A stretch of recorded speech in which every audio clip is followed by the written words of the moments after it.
Bonjour une fois de plus et bon début de semaine à nous tous. Bonjour à ceux qui me feront le plaisir d'écouter cette publication encore aujourd'hui.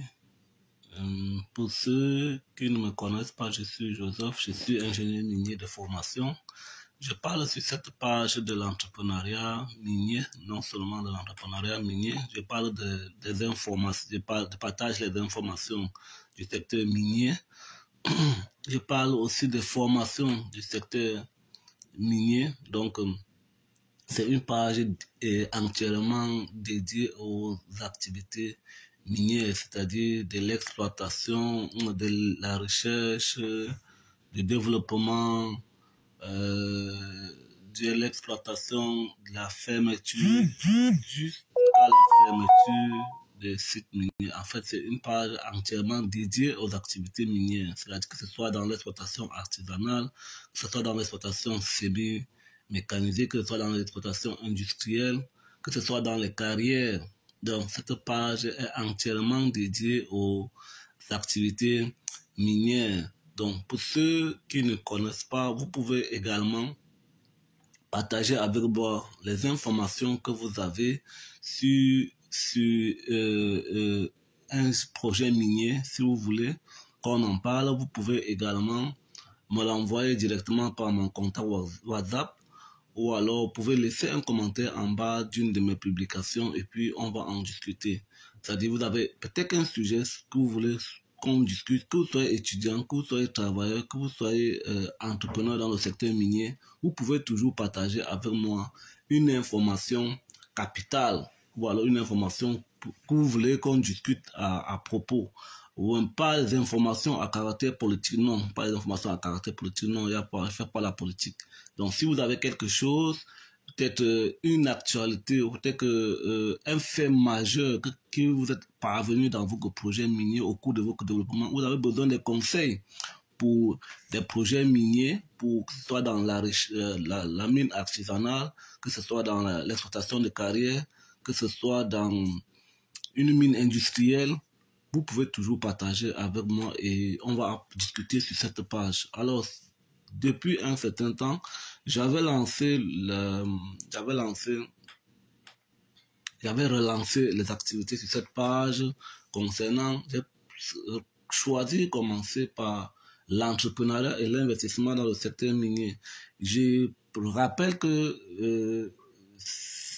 je devrais normalement commencer l'entrepreneuriat dans le secteur minier par le début. Bon, mais je dis encore que c'est une vidéo qui a permis à ce que nous embrayions donc directement au développement. Je veux dire que c'est un fait majeur. On a d'après la vidéo que j'ai postée la semaine passée et qui est encore sur cette page,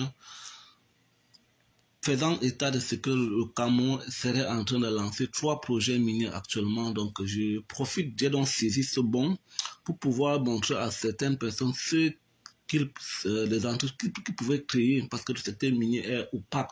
Des gens m'interpellaient au quotidien quand j'étais encore au Cameroun. Qu'est-ce que je peux faire dans le secteur? Qu'est-ce que je peux entreprendre dans le secteur minier?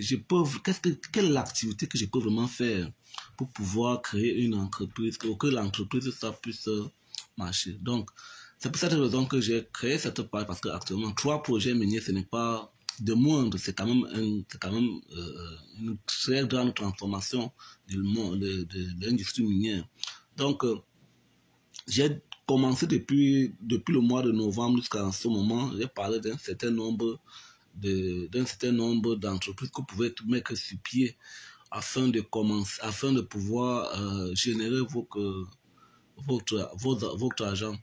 Je précise aussi que si vous êtes nouveau sur cette page, vous pouvez liker, commenter, partager afin que nous puissions bâtir une communauté d'entrepreneurs dans le secteur minier. Donc, vous pouvez aussi me suivre sur ma page sur ma chaîne YouTube de Junior Miner. C'est toujours c'est le même nom que sur cette page Facebook de Junior Miner. Et vous pouvez aussi aller sur Facebook, vous abonner sur ma chaîne YouTube qui est aussi toujours de Junior Miner. Alors, une fois que cela est dit, je ne vais pas revenir sur toutes les idées d'entreprise que j'ai données précédemment. Hein. Vous pouvez toujours sur cette page aller fouiller les anciennes publications du mois de novembre que j'ai commencé à publier. Alors que ce matin, je vais continuer. Je vais continuer toujours ce matin. Nous allons continuer ainsi jusqu'à un certain moment, mais je présume aussi que demain, j'ai un contretemps, je ne pourrai pas publier demain, je ne pourrai pas faire de publications demain. Moi, c'était prévu que le mardi et le mercredi, je devais faire des publications sur l'entrepreneuriat minier, sur cette page. Donc demain, il n'y aura pas de publication. De la raison indépendante de ma volonté. Donc demain, il n'y aura pas de publication. Cette semaine-ci, on aura seulement la publication-ci. Donc, je voulais dire que il y a 3 projets en cours de développement au Cameroun. Alors, des gens peuvent se demander qu'est-ce que je peux faire. Alors maintenant, j'ai publié un certain nombre et nous sommes actuellement en phase de développement, c'est-à-dire la deuxième phase du cycle de vie d'un projet minier. La deuxième phase du cycle de vie d'un projet minier. Il y a certaines de ces entreprises, elles actuellement en train de se mettre en place. Donc c'est le moment pour vous d'aller chercher les partenariats avec l'entreprise mère. Je vous ai dit, je rappelle seulement qu'il s'agit de l'entreprise Sinosteel, il s'agit de l'entreprise Geston, il s'agit de l'entreprise Codias. L'entreprise Sinosteel et l'entreprise Geston sont basées dans la même région, la région du Sud Cameroun, précisément dans la zone de Kribi. L'entreprise Sinosteel et Codias, Sinosteel et Geston sont dans des projets d'exploitation de fer. Donc, on a le projet d'exploitation du fer. Alors, Codias est situé dans la zone de l'Est du Cameroun. Donc, elle fait dans l'exploitation de l'or. Donc, voilà, c'est juste un rappel. C'est juste un rappel. Alors, je vous ai dit qu'actuellement, on parle de développement. Quand on parle de développement, qu'est-ce qu'il s'agit? Il s'agit de la création de voies d'accès. Il s'agit de construction des bâtiments, il s'agit de construction des ouvrages d'art, il s'agit de construction d'installer le chantier, c'est-à-dire d'électrifier le site, de faire les conduits d'eau, de créer des points d'eau, de faire les constructions, en fait, construire les usines, construire les magasins, construire presque, donc c'est le chantier. Actuellement, il y a beaucoup de chantiers sur ces projets. Si c'est vraiment effectif, si c'est vraiment réel, qu'il y a un développement du projet, ça veut dire qu'il y a beaucoup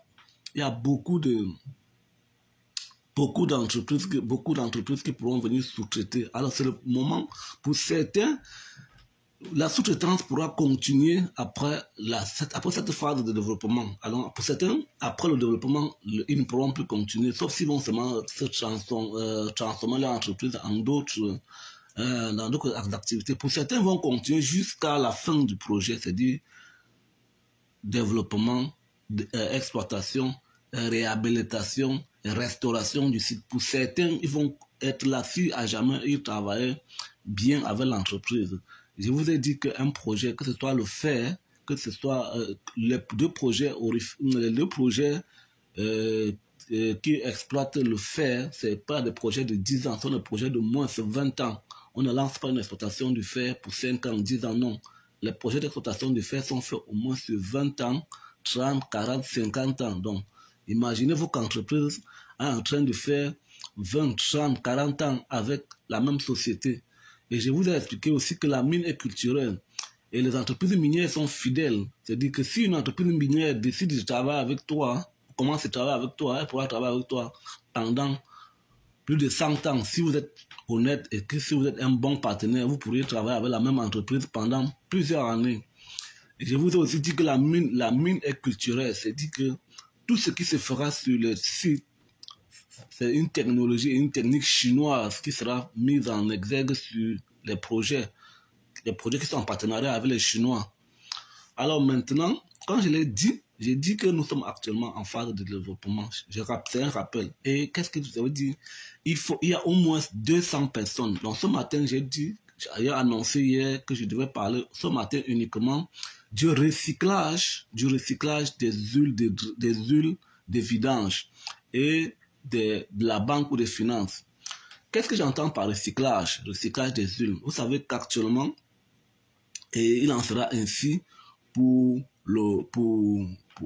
pendant l'exploitation, il en sera ainsi. Donc, si vous vous positionnez, ça sera pour vous une bonne opportunité de vous faire beaucoup de l'argent. Si vous maîtrisez la technique, vous maîtrisez la loi sur le recyclage des huiles, de vidange, ça sera une bonne occasion pour vous.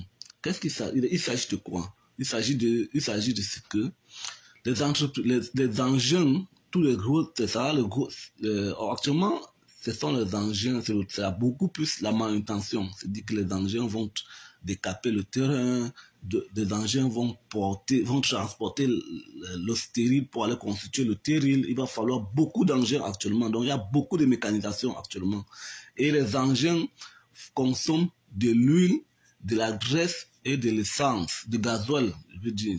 Donc, et pour la bonne marche, pour la bonne santé des engins, il va falloir faire des vidanges régulières de ces engins. C'est-à-dire, il va falloir faire des vidanges régulières. C'est-à-dire, peut-être que, je ne sais pas, les mécaniciens savent, il y a un programme qu'il faut vidanger régulièrement, changer, c'est-à-dire, on parle de vidange, je fais changer les huiles dans les moteurs des engins là, régulièrement. Et imaginez un peu, on ne va pas récupérer les huiles et aller les déverser dans la nature. Non. Si vous le faites, ça veut dire que vous portez atteinte à l'environnement. Qu'est-ce qu'on fait généralement sur les sites? Qu'est-ce qu'on fait généralement dans les industries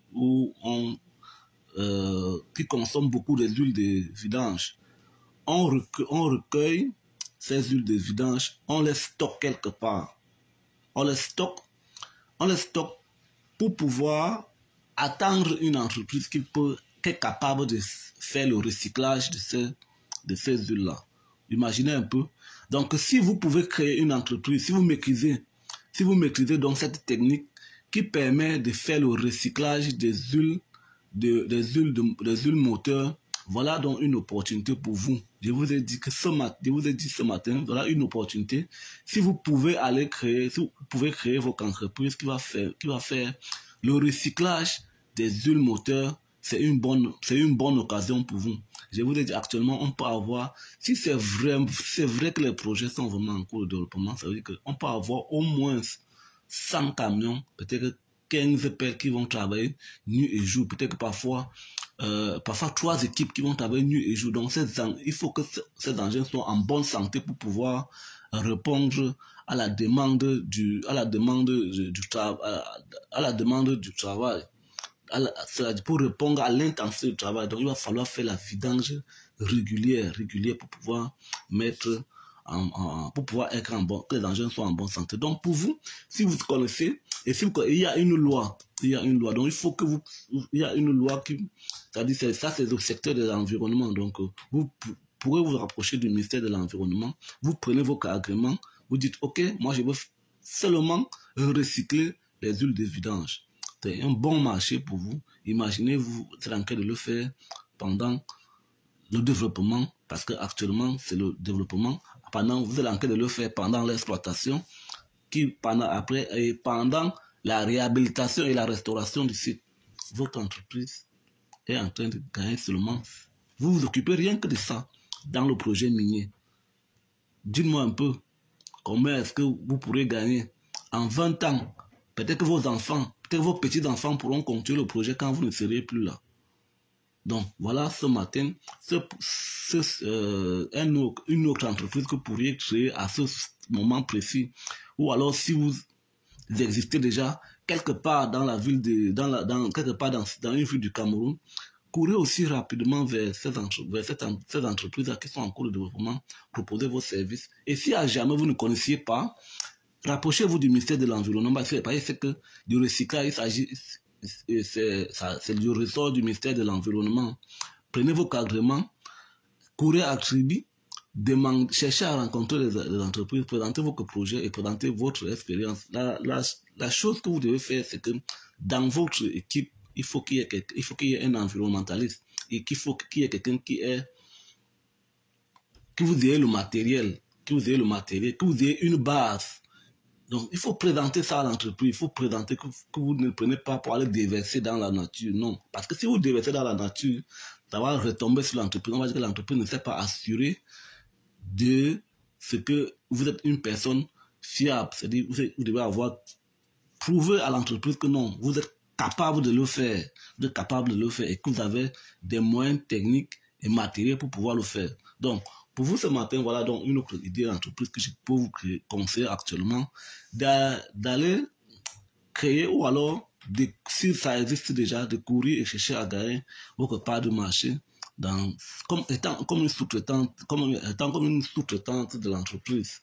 Donc voilà, ce matin. Alors la deuxième entreprise, il s'agit des finances, il s'agit de la banque. Si vous êtes un banquier, si vous travaillez dans le secteur de la finance ou la microfinance, une mine que ce soit un projet minier, ça brasse au moins 1000 personnes par jour. Et ces personnes-là, il faut les payer. Il faut les payer chaque fin du mois. Naturellement, au Cameroun, on paye chaque fin du mois. Il n'y a pas qu'on paye en semaine. Non. Certainement, oui. Les entreprises peuvent choisir pour le démarrage de projet actuellement, choisir de payer par semaine en fonction de l'évolution du travail. Mais après, ça ne sera plus ça. Après, ça sera qu'il faut payer soit par une banque, soit par une microfinance. Alors, si vous êtes un banquier, voici le moment de vous positionner. Si c'est à ce moment de vous positionner auprès de l'entreprise minière pour fournir vos services. Imaginez-vous, on est en train de virer le salaire de 1000 personnes dans votre banque. Imaginez-vous que vous payez, et ça se passe comment? Vous allez payer parfois, et l'entreprise va pouvoir peut-être parfois vous déposer un chèque. Je ne suis pas banquier, mais pour avoir travaillé dans le secteur, dans une carrière où on nous payait à la banque, c'est comme ça que ça se passait. Souvent l'entreprise paye d'abord, souvent la banque paye d'abord et puis l'entreprise dépose le chèque. Souvent c'est le contraire. Donc, imaginez-vous si vous êtes un banquier ou travaillez dans le secteur de la finance, voici le moment pour vous de vous rapprocher de l'entreprise minière qui est en train de lancer son projet au Cameroun. On pourra choisir votre banque pour pouvoir payer les ouvriers. Ou alors, si vous êtes une microfinance établie, installée dans la zone, c'est le moment pour vous maintenant d'aller chercher à ce que vous soyez celui-là ou cette microfinance qui doit se charger de payer, ou alors on va virer le salaire des ouvriers par vos microfinances. Donc, ce matin, voilà normalement les deux idées sur lesquelles je voulais vous entretenir ce matin. Donc, pour tous ceux qui sont sur cette page, pour tous ceux qui sont nouveaux sur cette page, vous pouvez liker, commenter, partager. Et vous pouvez aussi me suivre vous abonner sur ma chaîne YouTube. Alors, pour tous vos besoins de matériel minier, c'est-à-dire, si vous êtes en train de vouloir lancer un projet minier, vous ne connaissez pas où acheter le matériel. Peut-être qu'après une carrière, ça peut être une petite mine, ça peut être même l'orpaillage. Et vous ne connaissez pas où acheter le matériel. Vous pouvez toujours m'écrire sur cette page. On va pouvoir en discuter et on va trouver comment vous allez acheter le matériel nécessaire et adéquat. Parce que quoi, le matériel nécessaire? Le secteur minier est opaque. Les gens s'entêtent souvent et vont acheter et vont faire, parce qu'ils ont un peu les moyens, ils s'en vont acheter n'importe quoi. J'ai rencontré un monsieur au Cameroun qui a acheté, il se retrouve aujourd'hui avec 2 foreuses. Parce qu'il a lancé un projet d'exploitation de carrière. Il est parti acheter une foreuse et on lui a vendu une foreuse qui ne lui sert à rien. Aujourd'hui, il a été obligé d'acheter une deuxième foreuse. Donc, faites-vous toujours accompagner par quelqu'un du domaine. Faites-vous toujours accompagner par quelqu'un du domaine qui va vous donner des conseils nécessaires. Donc, pour tous vos besoins de taillants, de tiges, d'explosifs, d'emmanchements, de mâchoires, de concasseurs, vous pouvez toujours me contacter. J'ai mis mon numéro WhatsApp dans la description de cette vidéo. Vous pouvez toujours me laisser vos besoins en commentaire. Vous pouvez aussi m'écrire par email. J'ai laissé mon email dans la description de cette vidéo. Donc, ne faites pas comme d'autres gens, comme certaines personnes que vous allez acheter du matériel qui ne va vous servir à rien, qui n'est pas adéquat au travail que vous voulez faire. J'ai vu le monsieur, je l'avais rencontré, mais il se faisait déjà tard, mais il avait acheté une foreuse. Et actuellement, la foreuse est garée dans son champ, dans son site. Ça ne peut pas travailler parce que ce n'est pas adapté. Parce qu'il ne s'est pas fait accompagner d'une bonne personne. Parce qu'il a ses moyens, il est allé acheter. Donc, si vous voulez acheter du matériel minier et que vous avez besoin de conseils, vous pouvez toujours me contacter. Donc, voilà ce pourquoi ce matin, je ne veux pas... Voilà ce sur quoi ce matin, je voulais vous entretenir. Alors, aussi, ajoutez comme bonus d'idées d'entreprise. Si vous êtes une entreprise qui fait dans les huiles, dans les graisses, c'est-à-dire il y a les graisses, les huiles de graissage là, qu'on dresse les engins avec, parce que vous savez, pour la bonne santé des engins, il faut huiler, il faut graisser. Donc, c'est le moment pour vous maintenant, si vous faites vous fabriquez, si vous produisez des graisses pour les engins, c'est le moment pour vous.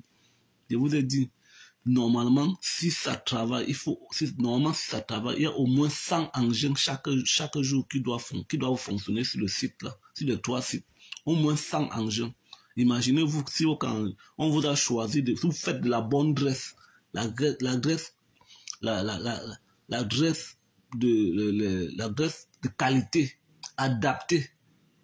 Imaginez-vous, on vous choisit, peut-être que chaque mois, vous devez fournir seulement 5 fûts de graisse pour l'entreprise, pour une seule entreprise. Et si vous avez la chance de pouvoir, si vous avez la chance de travailler seulement avec une seule, vous pouvez laisser à un de vos frères faire aller dans d'autres projets, mais concentrez-vous sur une seule entreprise pour vous permettre de devenir sauvagement riche, parce que vous allez y travailler pendant de longues années, pendant 10. Le projet de l'or, l'exploitation de l'or vont généralement de 10 à 15 ans. Le fer, c'est 20, 30, 40 et 50 ans. Sur ce, je ne vais pas être très long ce matin. C'était l'ami Joseph. Je vous prie juste de liker, commenter, partager. Abonnez-vous à ma chaîne YouTube. Ce n'est qu'en faisant ainsi qu'on pourra bâtir une communauté d'entrepreneurs dans le secteur minier. Le secteur minier, surtout en Afrique, est détenu par les étrangers. Pas parce que les Africains ne peuvent pas, mais c'est parce que on ne leur a pas dit, même à l'école, dans nos formations, on ne nous dit jamais d'entreprendre. On nous forme seulement à travailler dans les mines. On ne forme pas à entreprendre dans le secteur minier. En Afrique, il n'y a que l'Afrique du Sud qui a les entrepreneurs miniers, qui a les entreprises minières qui sont hors de l'Afrique, donc qui sont développés même hors de l'Afrique du Sud, qui sont basés même hors de l'Afrique du Sud. En dehors de ça, la plupart des pays africains reçoivent des pays étrangers pour pouvoir... Oh, nous, on a beaucoup d'entrepreneurs en Afrique, on a beaucoup d'hommes riches en Afrique aussi qui peuvent se lancer dans le secteur minier, mais ils ne s'y connaissent pas. L'opacité du secteur a fait, ça a éloigné les gens du secteur, ça a éloigné beaucoup de personnes du secteur. C'est vrai que mais quand même, à ce stade de développement du projet, on a déjà un peu une assurance que le projet peut aboutir. Donc, si on a déjà des entrepreneurs qui peuvent entreprendre à ce stade de projet pour pouvoir amasser du capital et pouvoir lancer dans la recherche plus tard, c'est une bonne chose. Mais beaucoup ne s'y connaissent même pas. Beaucoup n'ont même pas l'information, comme ce que je partage ici actuellement. Beaucoup ne savent même pas. C'est pour ça que c'est toujours des étrangers. C'est une science, c'est comme si c'était une science qu'on importait seulement en Afrique. Or, en Afrique, pas par les Africains. On devrait aussi quand même avoir des gens qui sont capables en Afrique de porter la science. Certes, il y a les écoles, mais on ne nous forme pas vraiment à entreprendre. On nous forme seulement à travailler dans la mine. Vous n'avez qu'à voir tous les programmes miniers. On vous fait seulement à travailler dans les mines, mais pas à entreprendre dans les mines. Sur ce, je te dis ciao, ciao. J'attends ton commentaire, j'attends ton like, j'attends ton partage. dans la description de cette vidéo, j'ai mon numéro WhatsApp. Tu pourras m'écrire, tu peux me laisser un message. Tu peux me laisser un message dans mon mail. Je vais me faire le plaisir de lire et de partager avec vous. Si tu as une information, une bonne nouvelle dans le secteur minier, là où tu travailles, tu veux partager. Si c'est une vidéo, si c'est un accident, d'accord. Mais si c'est un truc à caractère politique, ne m'envoie pas. Tu peux m'envoyer une vidéo amusante d'un engin qui est en panne, d'un engin qui a peut-être pris feu, d'un choc qu'il y a eu dans un projet minier pour lequel tu travailles. Tu peux m'envoyer ça et puis on partage. Mais si c'est dénoncer les trucs politiques, s'il te plaît, mon frère, ne m'envoie pas. Allez, bonne journée. Porte-toi bien. Surtout, reste connecté sur cette page. Je vais encore publier avec toi. Je vais maintenant donner mon point de vue sur la vidéo de la carte minière que la Banque mondiale en 2012 était en train de projeter, vouloir établir pour l'Afrique. Je vais donner mon point de vue là-dessus la semaine prochaine. Si ça t'intéresse, reste scotché et je donne juste mon point de vue. Je donne juste mon point de vue. Ce n'est pas que c'est ma vision, ma façon à moi de comprendre le secteur. Allez, bonne journée.